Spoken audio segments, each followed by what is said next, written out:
Hola, bienvenido a Billy. Gracias por estar aquí. Esperamos que disfrutes este contenido y que tengas un día increíble. Vamos a empezar.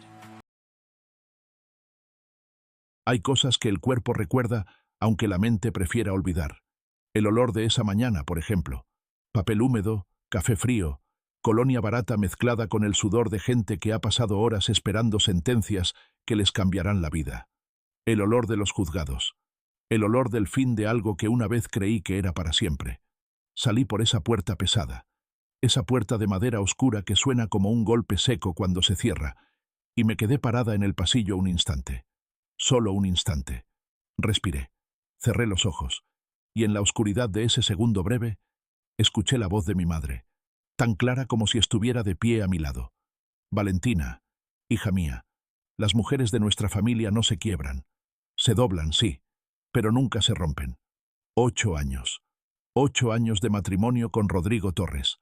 8 años tratando de ser suficiente para una familia que me miraba como si fuera una mancha en el mantel de lino blanco que sacaban en las visitas importantes. 8 años sonriendo en cenas donde el silencio tenía más peso que las palabras. Y al final, ni siquiera una despedida digna. Solo ese papel firmado, ese sello rojo, ese juez que leyó mi nombre como si fuera el título de una propiedad que se traspasa. Libre, supuestamente libre. Bajé 3 escalones del juzgado y entonces la vi. Doña Elvira Torres, mi suegra.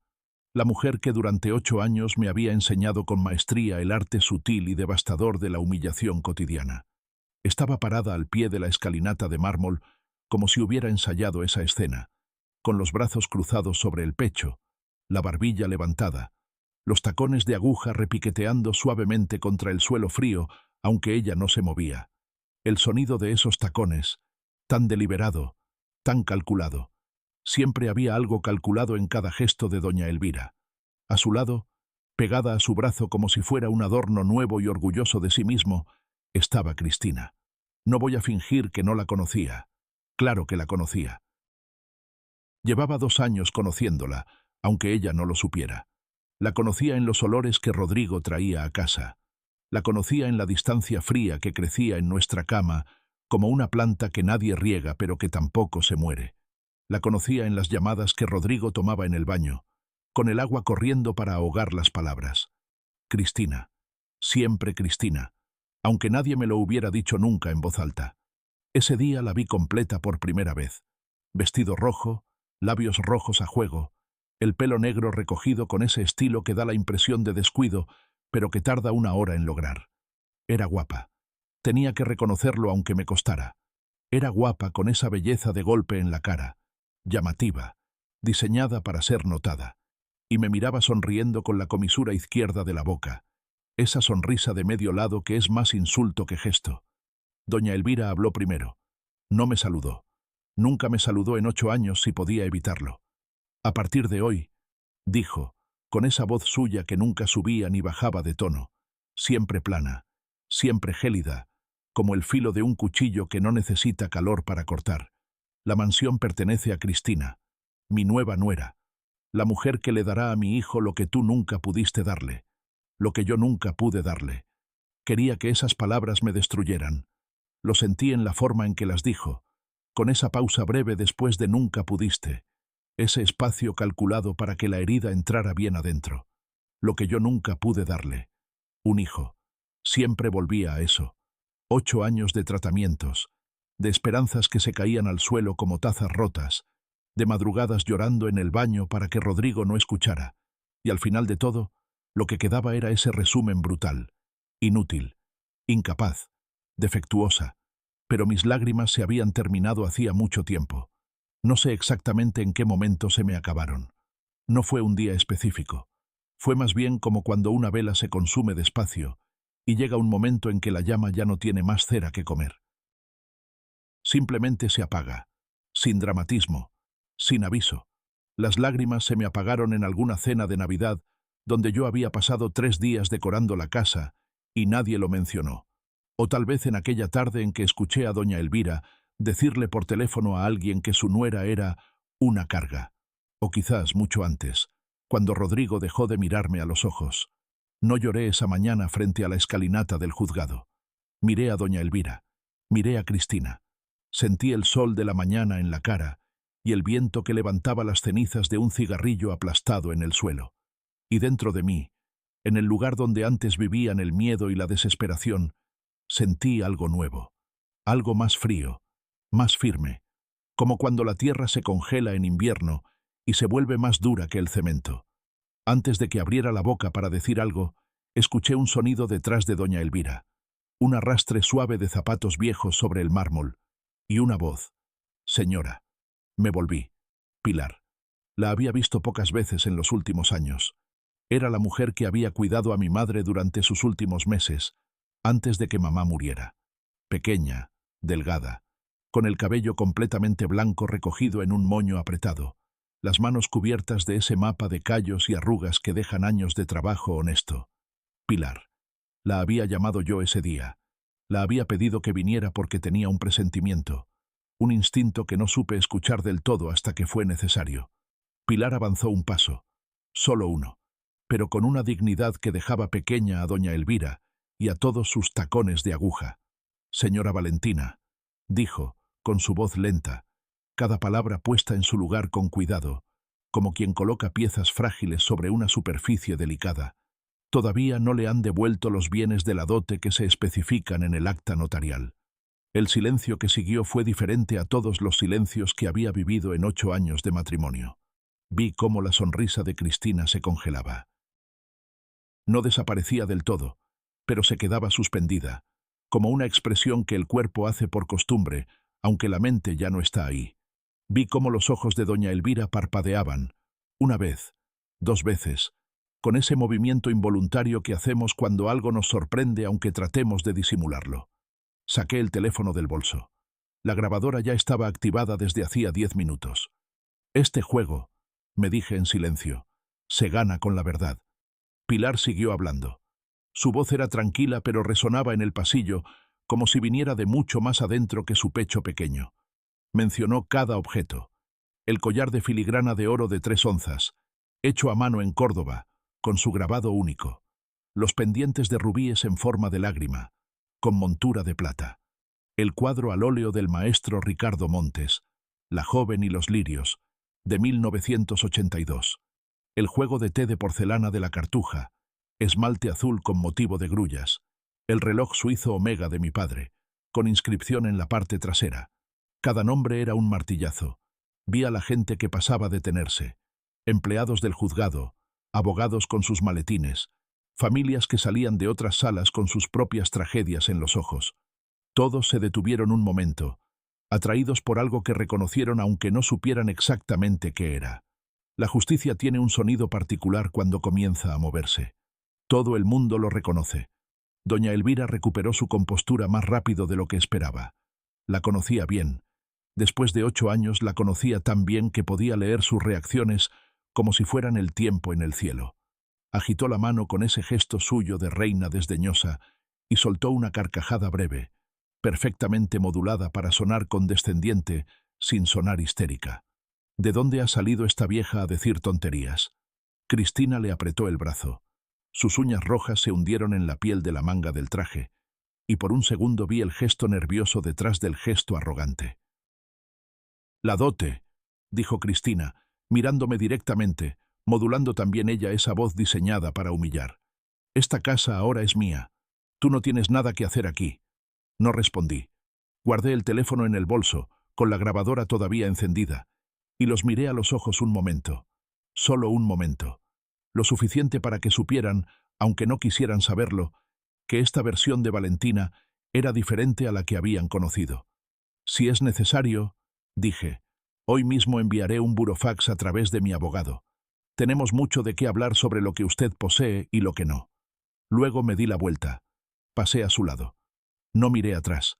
Pilar me siguió en silencio, su vieja bolsa de tela balanceándose a su lado. El sol de la mañana nos recibió afuera con esa indiferencia luminosa que tiene la vida cuando no le importa lo que acabas de atravesar.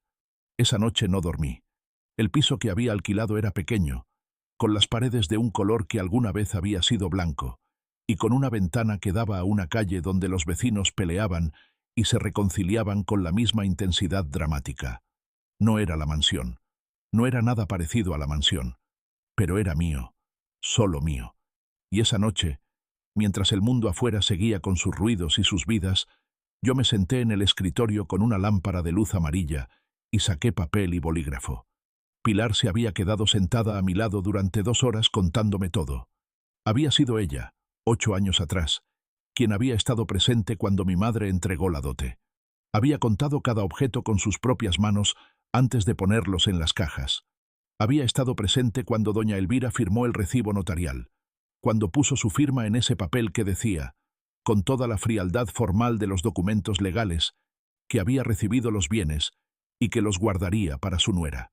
Nadie imaginó que iba a guardarlos como si fueran suyos, dijo Pilar, con esa calma suya que a veces duele más que las palabras furiosas. Pero el cielo lo ve todo, señora. Las palabras escritas no mienten. Mientras ella hablaba, yo escribía.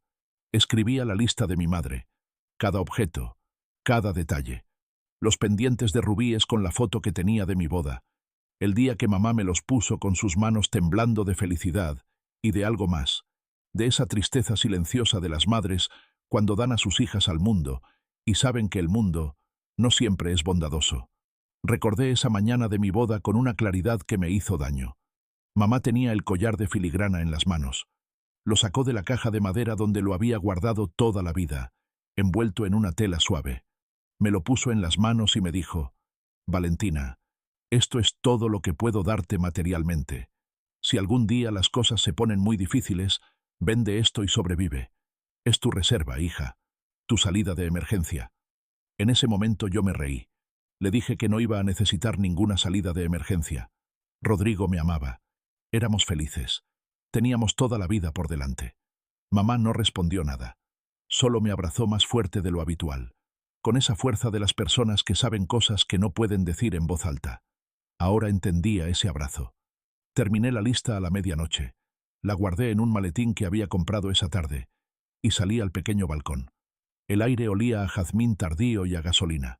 Una mezcla extraña que sin embargo me resultó completamente hermosa en ese momento. Cerré los ojos. Ya no era la Valentina que salía del juzgado con las manos vacías. Era la Valentina que había empezado a construir su armamento. A la mañana siguiente fui a la mansión. No fui con lágrimas ni con súplicas. Fui con el maletín, con el teléfono y con la grabadora activa desde antes de bajarme del coche. Fui con Pilar, que caminaba a mi lado con esa parsimonia suya de mujer que ya no tiene nada que temer, porque ha vivido suficiente para saber que el miedo es un lujo que no puede costearse. El guardia de seguridad de la urbanización me reconoció. Vaciló. Alguien le había dado instrucciones, eso era evidente, pero abrir la puerta a la exesposa del señor Torres y arriesgarse a un escándalo delante de los vecinos era más de lo que su sueldo le exigía. Abrió.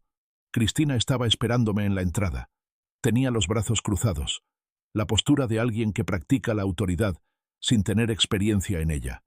Y en sus orejas, moviéndose suavemente cuando ladeó la cabeza para mirarme con su sonrisa de navaja, estaban los pendientes de mi madre, los pendientes que mamá me puso el día de mi boda.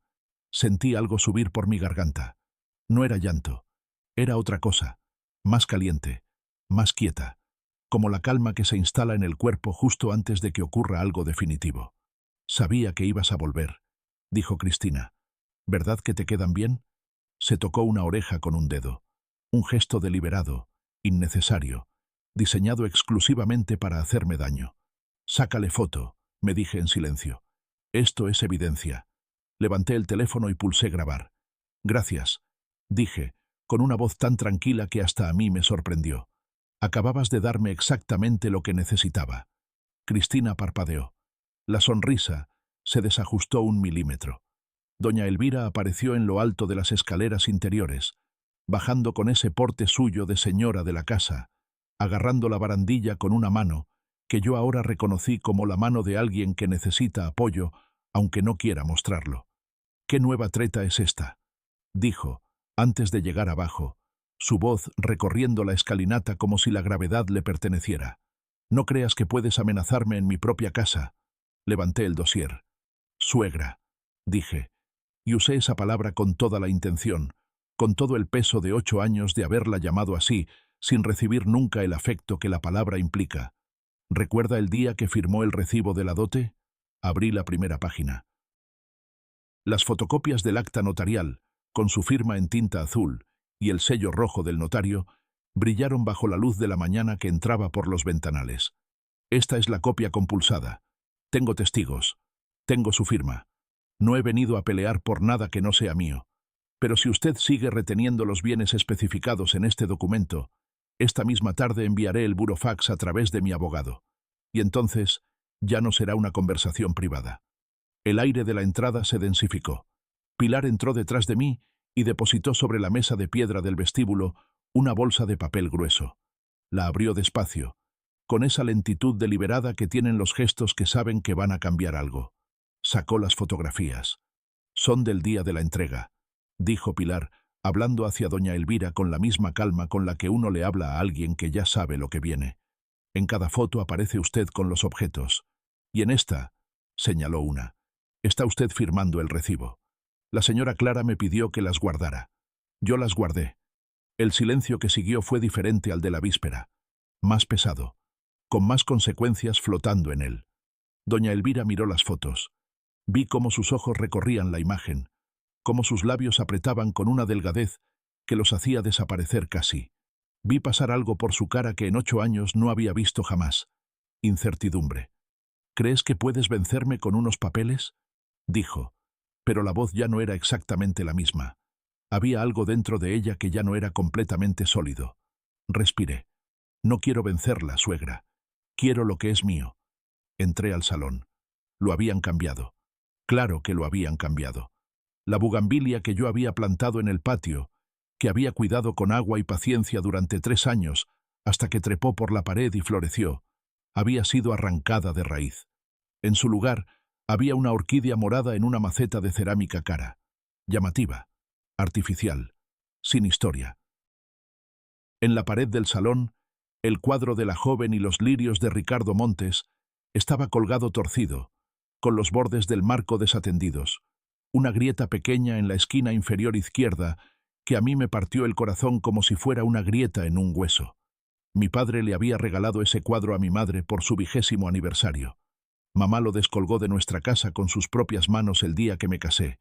Lo envolvió en tela y me dijo, llévatelo como si llevaras el alma de la familia.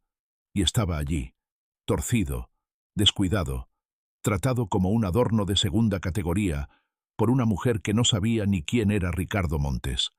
Sobre la mesa de caoba, el juego de té de porcelana de la Cartuja, el mismo que mi bisabuela había pasado a mi abuela a mi madre y mi madre a mí, estaba expuesto como decoración de hotel, con manchas de agua en las tazas, con una taza faltante que no quise imaginar dónde estaba. Levanté la cámara. Empecé a grabar. «¡Fuera de aquí!», gritó doña Elvira. «¿Quién te ha dado permiso para grabar en mi casa?». «Soy la legítima propietaria de estos bienes», respondí, sin bajar la cámara, sin apartar los ojos del visor. «Tengo el derecho y el deber de documentar su estado». Cristina se abalanzó. Movimiento rápido, el brazo extendido hacia mi teléfono. Me hice a un lado. «Si me tocas», dije, mirándola directamente, con esa calma que por dentro me costaba toda mi energía mantener. «Estarás obstaculizando el ejercicio de un derecho legítimo. Ya tengo el número de la comisaría marcado». Se detuvo. Sus manos temblaban. Las vi temblar. Y en ese temblor vi algo que nunca había esperado ver en Cristina. Miedo. No el miedo fingido de quien quiere que la salven. Miedo real. El miedo de alguien que empieza a entender que las decisiones que tomó no eran tan seguras como le parecían. Saqué la lista del bolso y empecé a leer en voz alta. Pendientes de rubíes en forma de lágrima. Actualmente en uso por terceros sin título legal. Apunté la cámara hacia Cristina. Los rubíes captaron la luz y brillaron como nunca debieron brillar en esas orejas. Cuadro al óleo. La joven y los lirios. Firmado Ricardo Montes, 1982. Estado. Deterioro visible. Grieta en marco. Mal emplazamiento. Juego de té de porcelana de la Cartuja. Motivo grullas. Estado. Manchas de agua. Pieza faltante. Reloj Omega suizo. No está a la vista. El silencio se extendió. Cada nombre que pronuncié en voz alta fue una pequeña victoria que acumulaba peso. Doña Elvira estaba sudando. Era un detalle pequeño, pero lo noté en la piel de sus sienes, en el brillo fino que su base de maquillaje no podía ocultar del todo. «¿Y qué piensas conseguir con esto?», dijo. «Todo lo que hay en esta casa es de mi hijo». «Se equivoca. Esta dote es mía, y si no me la devuelve voluntariamente, esta misma tarde enviaré el burofax, y todo este material audiovisual irá directamente al juzgado». Sacó el teléfono del bolso. Marqué el número del abogado Mendoza. Puse el altavoz. «Licenciado Mendoza, estoy en la mansión. Los bienes de la dote están aquí. Puedo documentarlos. Además, la caja fuerte del dormitorio principal ha sido bloqueada con una combinación nueva. ¿Qué procedemos a hacer?». La voz del abogado llegó clara, profesional, con ese peso de los hombres que conocen la ley mejor de lo que doña Elvira conoce sus propios armatoste de poder. «Excelente. Documente todo. En cuanto a la caja fuerte, cambiar deliberadamente la combinación para impedir el acceso al propietario legítimo es un indicio de apropiación indebida. Podemos solicitar una orden judicial esta misma tarde. No se preocupe. Llevamos la iniciativa». El rostro de doña Elvira se transformó. No dramáticamente, solo ligeramente. Pero yo, que había aprendido a leer ese rostro en 8 años de convivencia silenciosa, vi exactamente lo que ocurrió. La primera grieta real. No la arrogancia herida de quien sigue creyendo que ganará. La grieta de quien empieza a entender que puede perder. Esa misma tarde fui a la sala de vigilancia de la urbanización. Había pensado en las cámaras desde la noche anterior. Era una intuición que se había instalado en algún lugar de mi mente mientras escribía la lista a la luz amarilla de la lámpara. Algo que no cuadraba. Algunos objetos que, según la lista, deberían estar en la mansión, brillaban por su ausencia. El técnico rebobinó las grabaciones. Y entonces lo vi. Las 2:17 de la madrugada. La calle tranquila de la urbanización, bañada por la luz fría de las farolas. Un camión blanco que se detiene frente a la puerta principal. 3 hombres vestidos con ropa oscura que entran y salen cargando cajas. Metódicos, rápidos, silenciosos. No era una mudanza de emergencia. Era una operación planificada. Mi corazón latió más fuerte, pero mantuve la voz completamente tranquila cuando le pedí al técnico una copia certificada. La enviaré directamente al despacho de mi abogado para solicitar una orden de conservación de pruebas. Volví a la mansión con esa copia en la mano. Puse el sobre la mesa del salón, delante de doña Elvira y Cristina, que me miraban con esa expresión de quien espera que el ataque venga de una dirección y descubre que venía de todas. «Anoche, a las 2:17 de la madrugada», dije, «un camión salió de esta mansión cargado. Aquí está la prueba certificada por la administración de la urbanización. Si siguen negándolo, prepárense para que esto sea un caso penal, no solo civil». Doña Elvira golpeó la mesa. «Es una calumnia. Lo que haga con mis cosas no es asunto tuyo. Son mis cosas», dije. Y dentro de esas cajas estaba el reloj de mi padre. El hombre que lo llevaba todos los días durante 30 años. El hombre que nunca conoció el lujo pero que tenía más dignidad en ese reloj que toda la plata de esta mansión junta. Cristina se mordió el labio. Desvió la mirada. Pilar se adelantó un paso.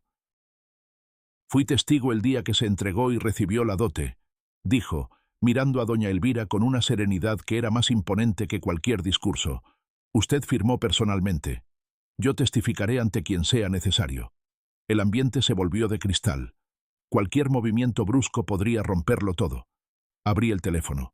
Marqué el número de la comisaría. «Hola.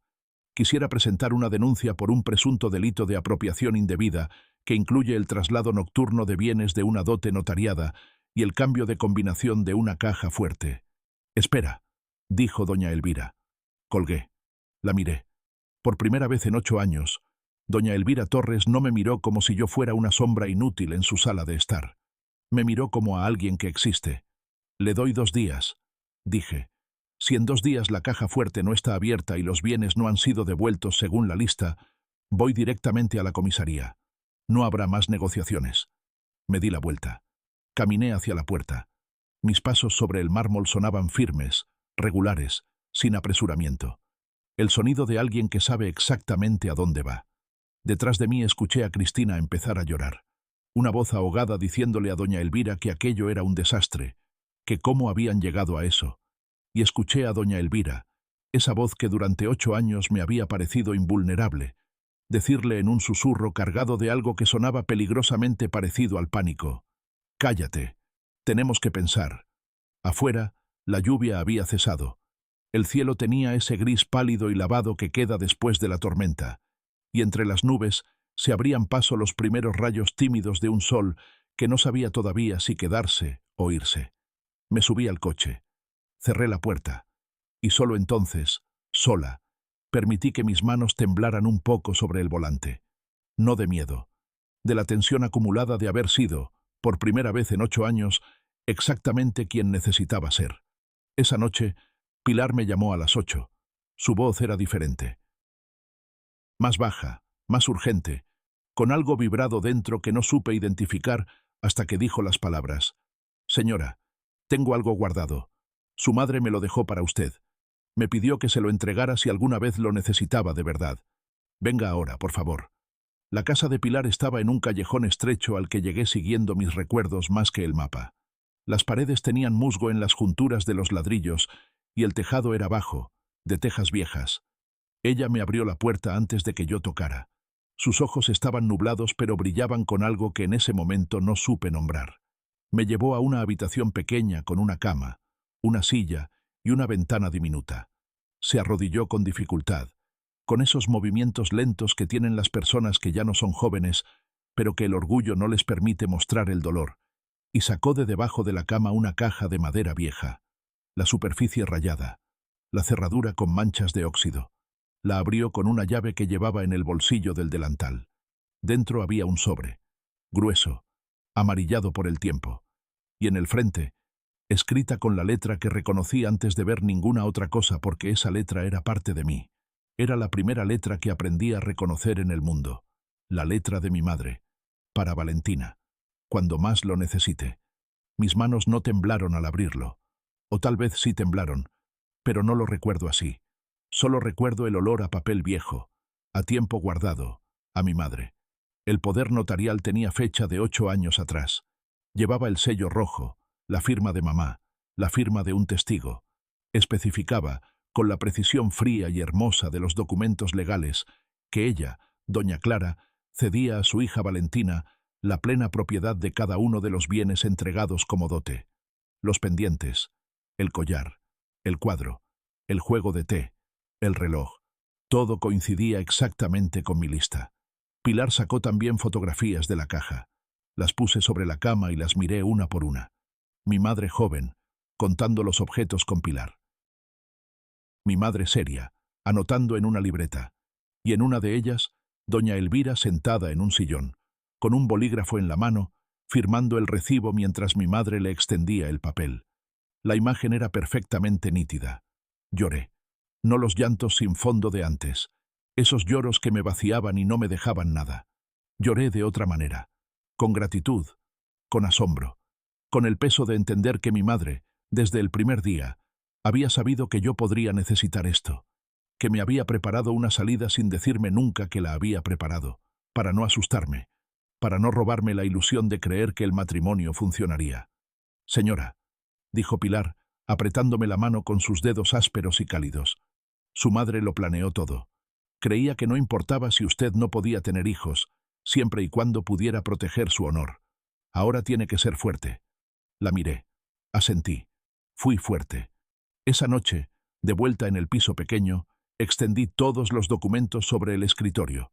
El poder notarial, las fotos, las grabaciones del teléfono y de las cámaras, el justificante de bloqueo de cuentas que el abogado Mendoza había conseguido esa misma tarde.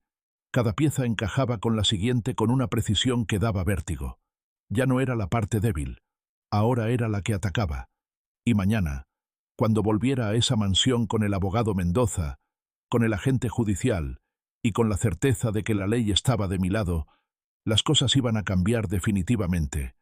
Las cosas iban a cambiar de una manera que doña Elvira Torres, con toda su frialdad calculada y sus tacones de aguja y su vida entera construida sobre el orgullo, no estaba preparada para ver.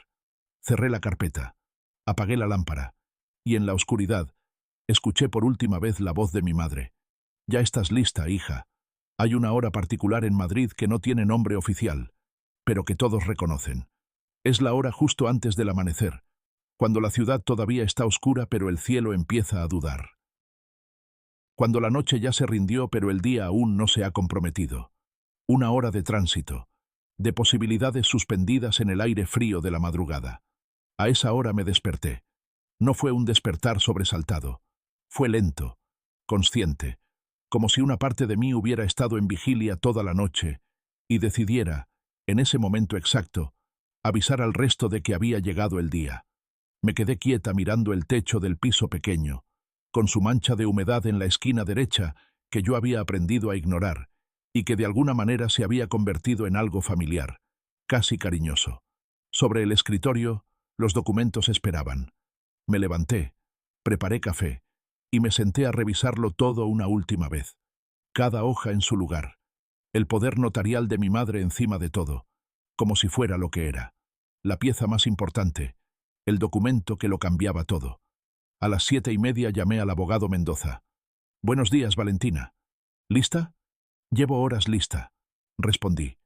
A las 9 en punto, estábamos en la puerta de la urbanización. Éramos 5. El abogado Mendoza con su maletín de cuero, un agente judicial con el traje oscuro de los días de ejecución, 2 empleados del bufete con cámaras y sobres preparados, y yo.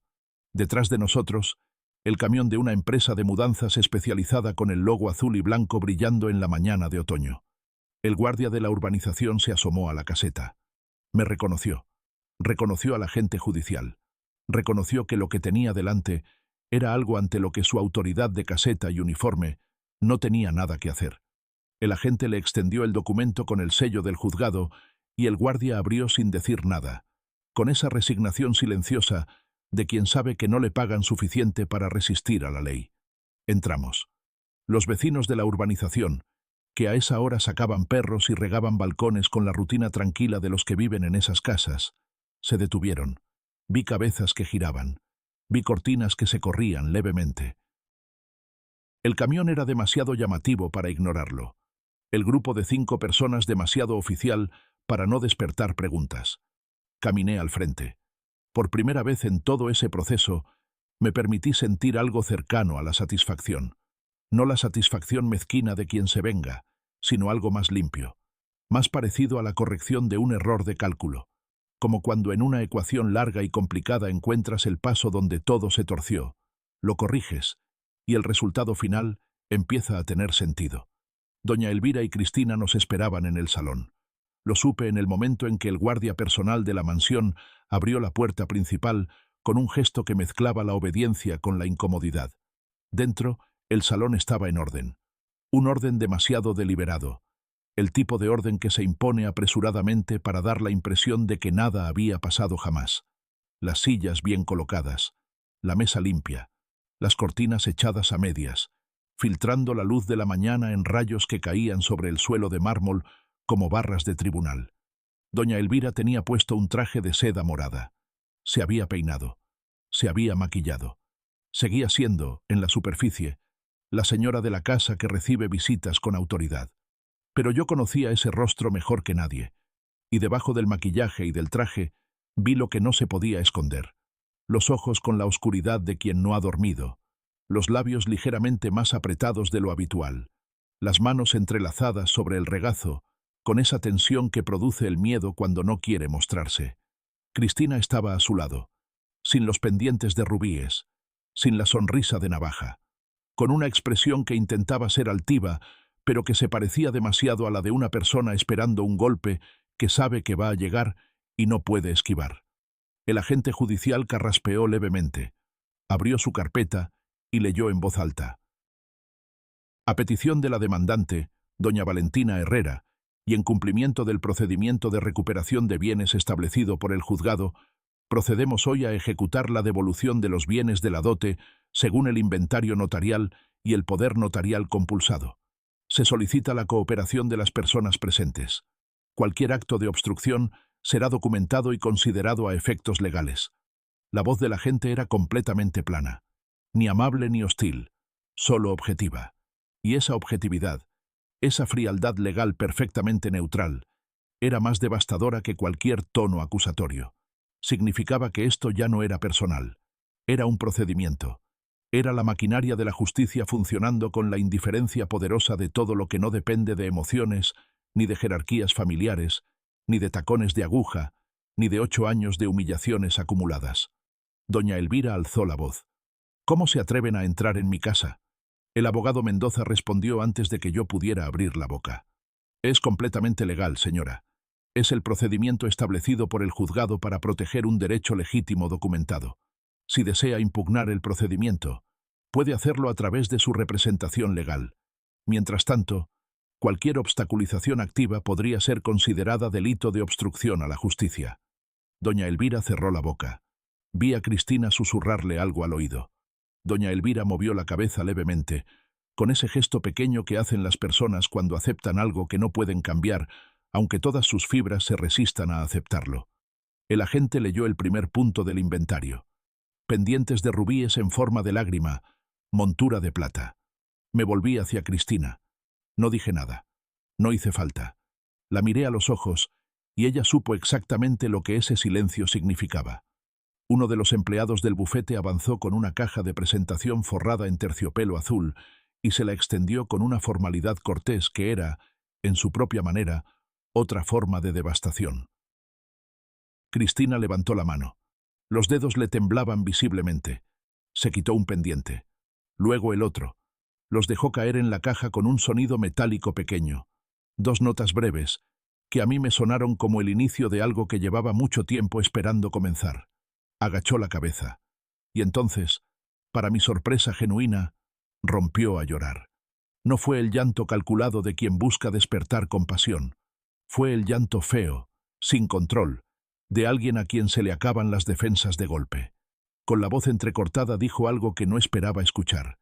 Yo solo quería demostrar que valía algo, que no era nadie, que podía tener lo que otras tenían. El salón se quedó completamente inmóvil. La miré. Y en ese momento, en ese segundo preciso, ocurrió algo dentro de mí que tampoco esperaba. No sentí satisfacción ante sus lágrimas. No sentí la victoria calculada de quien ha visto caer a su enemigo. Sentí algo más complicado, más incómodo, más humano. Sentí que Cristina, con todo su perfume barato, y sus uñas rojas, y su sonrisa de navaja, era también una mujer que alguien había convencido de que su valor dependía de lo que lucía en las orejas. Doña Elvira la había usado, como había usado a Rodrigo, como había intentado usar a todos los que pasaban por su órbita de poder. No dije nada. Dejé que el agente continuara. La recuperación del cuadro de Ricardo Montes me costó más de lo que esperaba. No por resistencia de ninguna de las dos.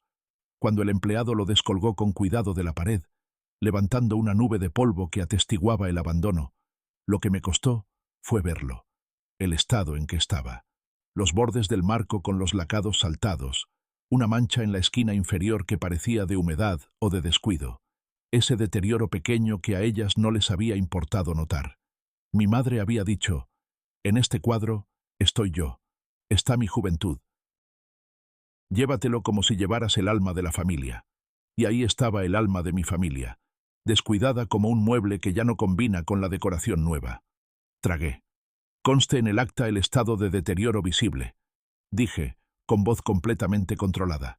Grieta en marco, deterioro de barniz, mancha de humedad en esquina inferior derecha. El secretario anotó. El empleado con la cámara fotografió. El agente firmó el registro. Doña Elvira abrió la boca. No teníamos forma de saber que... No era su responsabilidad saber. La interrumpí. Era su responsabilidad cuidar. Eso fue lo que firmó.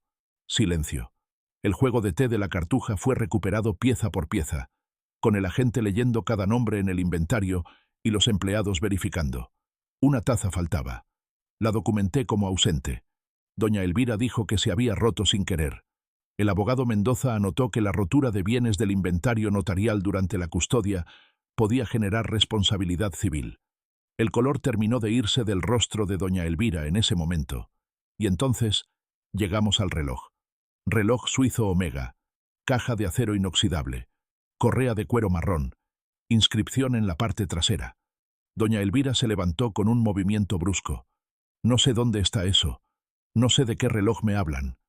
El abogado Mendoza la miró con esa tranquilidad de los hombres que han escuchado esa frase miles de veces en salas de tribunales. Si el bien catalogado en el inventario notarial no puede ser localizado, señora, estamos ante un caso de sustracción o extravío de bien custodiado. Eso genera dos consecuencias legales. Una, la obligación de indemnizar por el valor de mercado más el valor sentimental acreditado.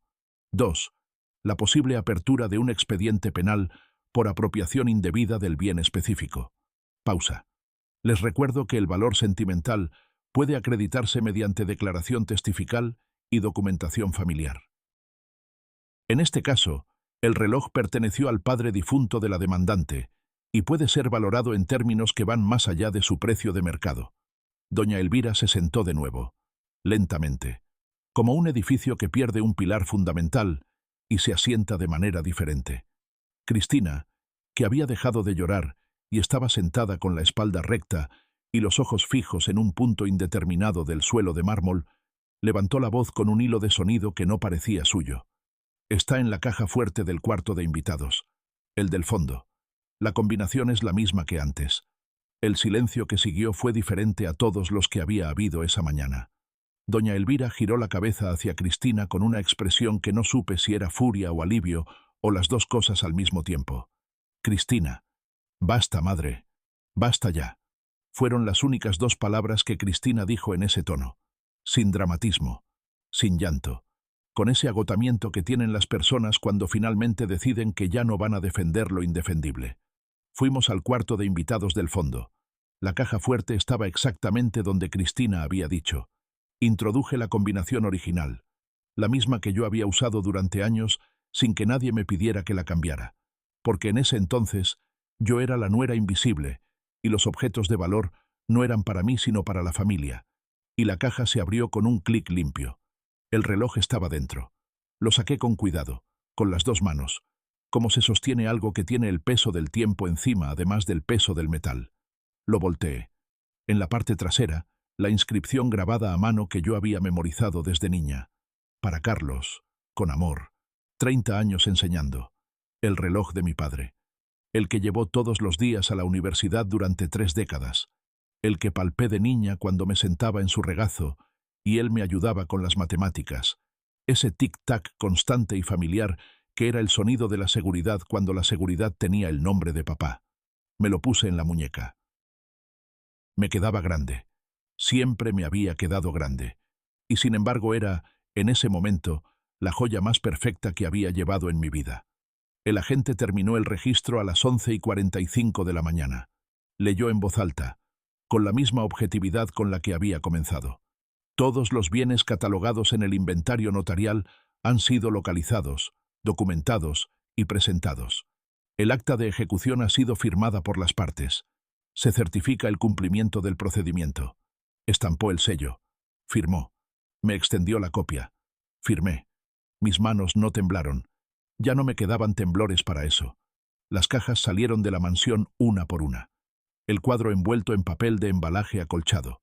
El juego de té guardado pieza por pieza con separadores de espuma. El reloj en una caja pequeña forrada de terciopelo azul. Los pendientes que ya no estaban porque había una ausencia en el inventario que sería resuelta de otra manera. El camión se llenó despacio, con esa deliberación metódica que tienen los procesos legales, sin urgencia, sin dramatismo, con la tranquilidad de todo lo que ya es inevitable. Cuando la última caja subió al camión y las puertas traseras se cerraron con el golpe seco del metal, me volví hacia la mansión una última vez. Doña Elvira estaba en la puerta. No había bajado los escalones. Se había quedado parada en el umbral como si algo invisible le impidiera salir completamente, como si ya no tuviera claro si el territorio que la separaba de mí le pertenecía o no. Cristina estaba a su lado, pero separada de ella por un espacio nuevo, un espacio que antes no existía y que se había abierto en el momento en que Cristina le había dicho basta y había entregado la combinación de la caja fuerte. Las miré. No dije nada. No hacía falta. Ya había dicho todo lo necesario a través de actas notariales y grabaciones de cámaras y firmas de agentes judiciales y el sello rojo estampado en el papel que certificaba que la justicia, cuando se le da espacio suficiente para moverse, termina siempre por llegar. Me subí al coche. Pilar ya estaba dentro, con su vieja bolsa de tela en el regazo y los ojos brillantes. El camión arrancó delante de nosotras. Lo seguí. 3 días después, el abogado Mendoza me llamó a primera hora. Lo supe por su voz antes de que dijera nada concreto. Hay un tono particular que tienen los abogados cuando traen buenas noticias, un equilibrio entre la profesionalidad y algo que se parece mucho al orgullo de quien ha ganado una batalla que merecía ganarse. Se han rendido completamente, dijo. La parte de doña Elvira ha solicitado una conciliación. Después de ver el conjunto total de las pruebas, han calculado que si el caso llega a juicio abierto, el riesgo penal es demasiado alto. Prefieren llegar a un acuerdo. Me senté en la silla del escritorio. Desde la ventana, la calle de Madrid seguía con su vida indiferente y hermosa. ¿Qué proponen? Una indemnización económica y la devolución formal de todo lo documentado. Pausa breve. Pero yo creo que usted debería pedir más. Lo pensé 3 segundos exactos. La mansión, dije. Silencio al otro lado de la línea. Valentina. La mansión, licenciado. Viví allí 8 años. 8 años de mi vida entera, de mi juventud, de mi paciencia y de mi silencio. No pedí dinero cuando me fui. No pedí nada cuando el divorcio se firmó. Solo quiero recuperar lo que me quitaron. Y lo que me quitaron no fue solo la dote. Fue el hogar que construí con mis manos, cuadro a cuadro, bugambilia a bugambilia, cena a cena. Quiero la mansión. Otra pausa. Es una demanda alta. Tenemos un vídeo de las 2:17 de la madrugada. Respondí.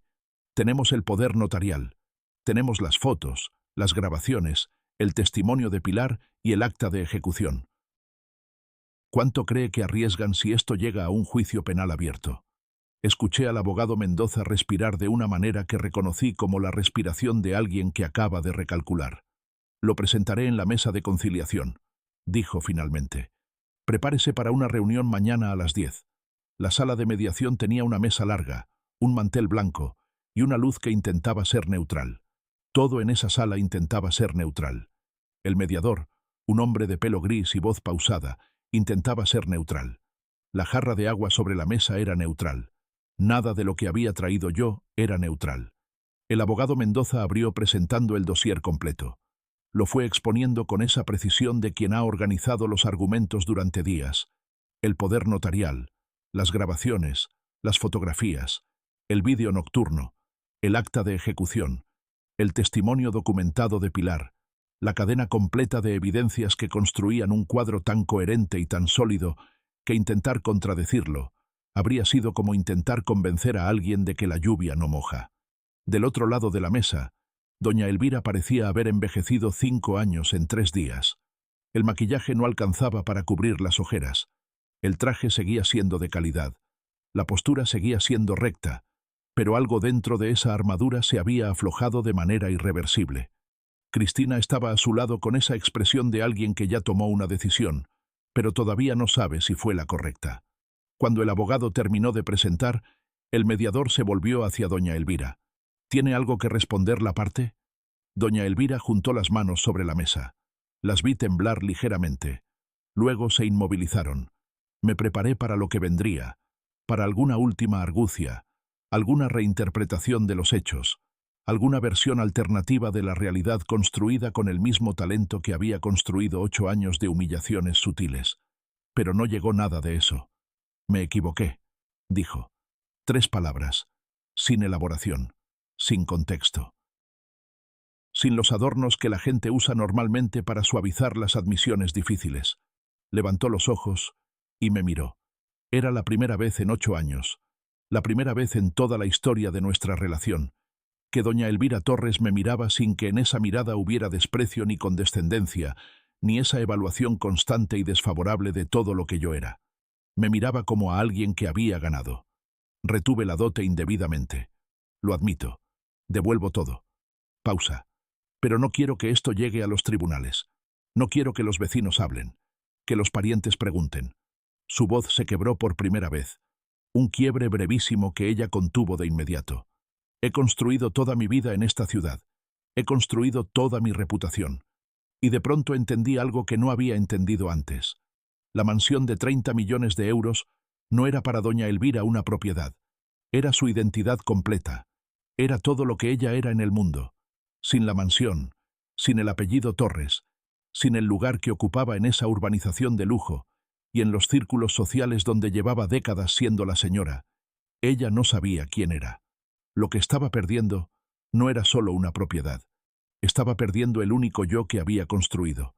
Sentí algo que no esperaba sentir. No fue compasión exactamente. Fue más bien el reconocimiento de algo que los dos bandos de esta historia teníamos en común. La pregunta de quién eres cuando todo lo externo que defines como tú desaparece. Yo había tenido que hacerme esa pregunta cuando salí del juzgado con el divorcio firmado. Ella la estaba haciendo ahora.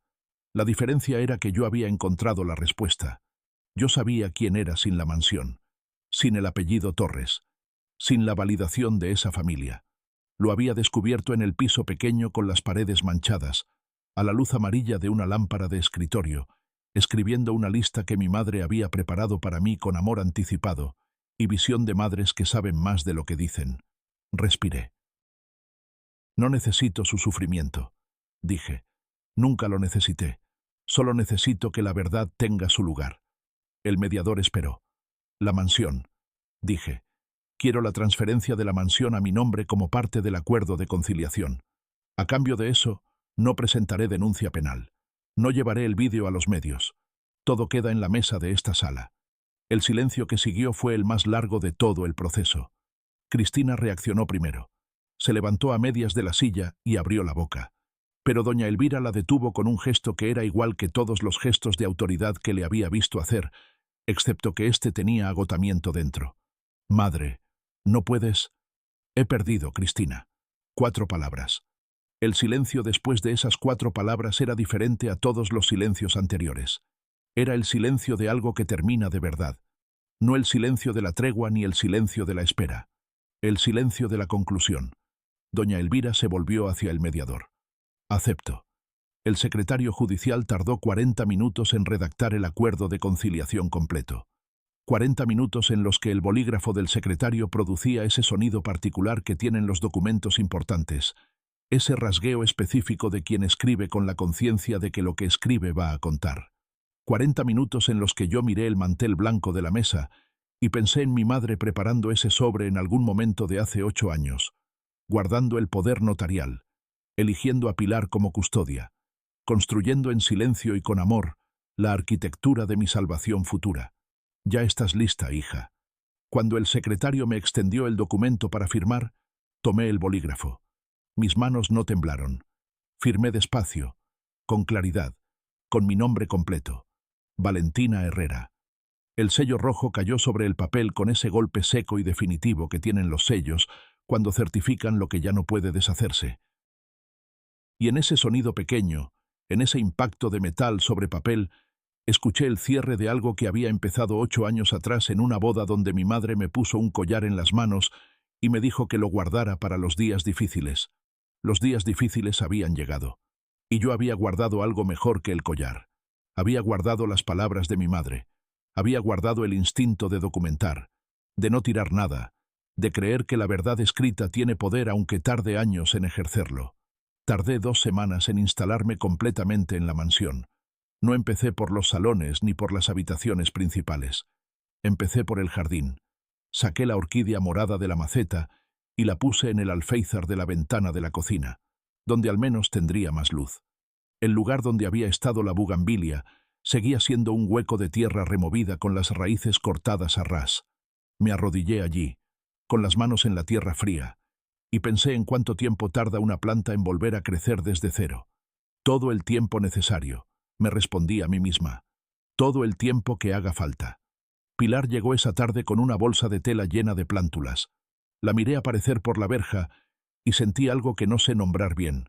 Una mezcla de gratitud y alivio y esa calidez específica que da la compañía de las personas que te han visto en tus peores momentos y se han quedado. ¿Se queda?, le pregunté. Me miró como si la pregunta fuera innecesaria. ¿A dónde iba a ir yo ahora? Plantamos juntas esa tarde. La tierra se pegó a nuestras manos y no nos importó. Pilar iba nombrando las plántulas una por una con esa minuciosidad suya de mujer que aprendió que los detalles importan, porque si no los cuidas, alguien los usa en tu contra. Lavanda, romero, Una pequeña bugambilia nueva que tardaría meses en trepar, pero que treparía. Mientras trabajábamos, le pregunté por mi madre. No me refería a los documentos, ni a la dote, ni al poder notarial. Me refería a ella, a cómo era en esos últimos meses, a qué decía, a qué miraba cuando pensaba que nadie la veía.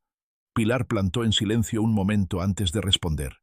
Miraba sus fotos, dijo, las de usted de niña, las de su boda, pero lo que más miraba era una que tenía en la mesita de noche. Usted tendría como 6 años. Estaba sentada en las rodillas de su padre, y los dos se reían de algo que nosotras no podíamos ver. Pausa. Decía que quería que usted volviera a reírse así algún día. Me quedé quieta con las manos en la tierra. ¿Y el sobre? Pregunté. ¿Cuándo se lo dejó? El mes antes de que usted se casara. Me lo dio en la cocina de su casa, una tarde que usted había ido a hacer unos recados. Me dijo, Pilar, guárdame esto. Si alguna vez mi hija necesita un camino de salida y no lo ve, dáselo. El viento movió las ramas de los árboles del jardín. Olía a tierra mojada y a lavanda recién plantada. ¿Creía que iba a necesitarlo? Pilar me miró. Las madres siempre saben, señora. No dicen todo lo que saben, porque si lo dijeran asustarían a sus hijas. Pero saben. La primera noche que dormí en la mansión, coloqué el cuadro de Ricardo Montes. No donde había estado antes, un poco torcido y olvidado en la pared del salón. Lo colgué en el corredor principal, donde la luz natural lo alcanzaba durante la mañana. Lo nivelé yo misma, con un nivel de burbuja y la paciencia necesaria, hasta que estuvo perfectamente horizontal. Luego retrocedí y lo miré. La joven y los lirios de 1982. Una mujer joven de pie junto a un campo de flores blancas, con el cabello suelto y los ojos mirando hacia un horizonte que el cuadro no mostraba. Siempre me había preguntado qué estaba mirando esa mujer, qué veía en ese horizonte que nosotros no podíamos ver. Esa noche, mirándolo desde el corredor de la mansión que ahora era mi mansión, pensé que quizás no importaba qué veía. Lo que importaba era que miraba hacia adelante, que tenía los pies firmemente sobre la tierra de ese campo de lirios y los ojos puestos en algo que aún no había llegado pero que vendría. Puse el juego de té de la cartuja en el aparador de la sala, no como decoración, para usarlo. Cada mañana le servía a Pilar su té en esas tazas, con motivo de grullas que habían viajado por 3 generaciones de mujeres de mi familia. El vapor subía, y el olor del té llenaba la sala, y Pilar cerraba los ojos, y decía siempre lo mismo. Este es el sabor de las cosas en su lugar. El reloj de mi padre lo puse en mi muñeca el primer día. Seguía quedándome grande. Seguía siendo el reloj de un hombre con manos de profesor universitario, más anchas que las mías. Pero lo llevé puesto. Lo llevo todavía. El tic-tac es lo primero que escucho cada mañana cuando estoy en silencio, y lo último que escucho antes de dormirme. Me gusta pensar que mi padre estaría contento sabiendo eso. 2 meses después de firmar el acuerdo de conciliación, recibí una llamada de la casa de subastas Recoletos de Madrid. Los pendientes de rubíes. Los había entregado para subasta benéfica un mes antes, después de consultarlo con el abogado Mendoza y después de un proceso largo de decidir qué quería hacer con ellos. No los quería guardar en una caja. No quería llevarlos puestos, al menos no todavía. No mientras tuvieran el peso de todo lo que habían significado los últimos meses. Mi madre me los dio para que fueran mi reserva de emergencia.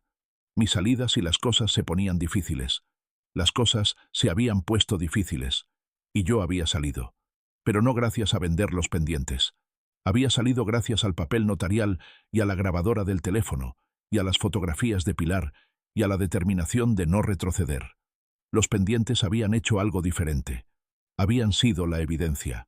Habían sido el gancho que dio inicio a todo cuando los vi brillar en las orejas de Cristina esa mañana frente a la escalinata del juzgado. Ya habían cumplido su función. Ahora podían hacer algo diferente. La subasta se celebró en un salón del Hotel Palace, con cubiertos de plata en las mesas y periodistas de sección de sociedad tomando fotos. Yo fui con un traje blanco sencillo y el pelo recogido, sin joyas. Solo el reloj de mi padre en la muñeca. La presentadora describió los pendientes. Lágrimas de fuego, rubíes naturales de alta pureza, montura de plata artesanal, historia familiar documentada. Los enfocaron con una luz específica que hacía que los rubíes parecieran encendidos desde dentro. Las pujas empezaron. 100.000, 200.000, 400.000. Yo estaba sentada en la primera fila y no miraba los pendientes. Miraba los rostros de la sala. Gente que levantaba paletas sin saber exactamente qué historia llevaban esos pendientes encima. Sin saber que habían estado en las manos de mi madre, en mis orejas durante 1 hora el día de mi boda, en las orejas equivocadas durante meses, y ahora aquí, en una caja de cristal bajo focos de teatro, convirtiéndose en otra cosa. 800.000 euros. El martillo cayó. El aplauso fue inmediato y general. Incliné la cabeza. Fui 2 días después al hospital, acompañada por Pilar y por una representante de la Fundación Cardiovascular Infantil que recibía los fondos. Pasamos por la sala de recuperación pediátrica. Había cunas con bebés conectados a monitores, con pequeñas manitas que se abrían y cerraban en el aire como si buscaran algo. Las madres estaban sentadas al lado, con esa expresión específica de las madres que esperan noticias de corazones que todavía deben aprender a latir solos. Una de ellas, una mujer joven de pelo negro que no tendría más de 25 años, me tomó la mano cuando me acerqué. «Gracias», dijo. Solo eso. Apreté su mano. Pensé en mi madre, en sus manos sobre mi cabeza el día de la boda, poniéndome los pendientes con cuidado. Con ese cuidado que tienen las madres cuando hacen algo por última vez, aunque no sepan que es la última vez. Si alguna vez las cosas se ponen muy difíciles, véndelo para sobrevivir. Sobreviví, mamá. Pero no tuve que venderlo para sobrevivir. Lo vendí para que otros sobrevivan. Salí del hospital con el sol de la tarde dando en la cara y el reloj de mi padre marcando el tiempo en mi muñeca con su tic-tac constante y familiar. Esa noche, en la mansión, me senté en el salón con la libreta de notas abierta sobre la mesa. Pilar había preparado té. El cuadro de la joven y los lirios colgaba en el corredor, y su mujer miraba hacia ese horizonte que nosotros no podíamos ver. La bugambilia nueva en el jardín ya tenía 4 hojas. Escribí. No en el diario donde había registrado los días del enfrentamiento con sus numeraciones y sus victorias parciales. Escribí algo diferente. Escribí para mí misma, con la letra tranquila de quien ya no tiene prisa. Todo esto empezó con una puerta de juzgado cerrándose detrás de mí. Terminó con una fundación de niños y el martillazo de una subasta benéfica.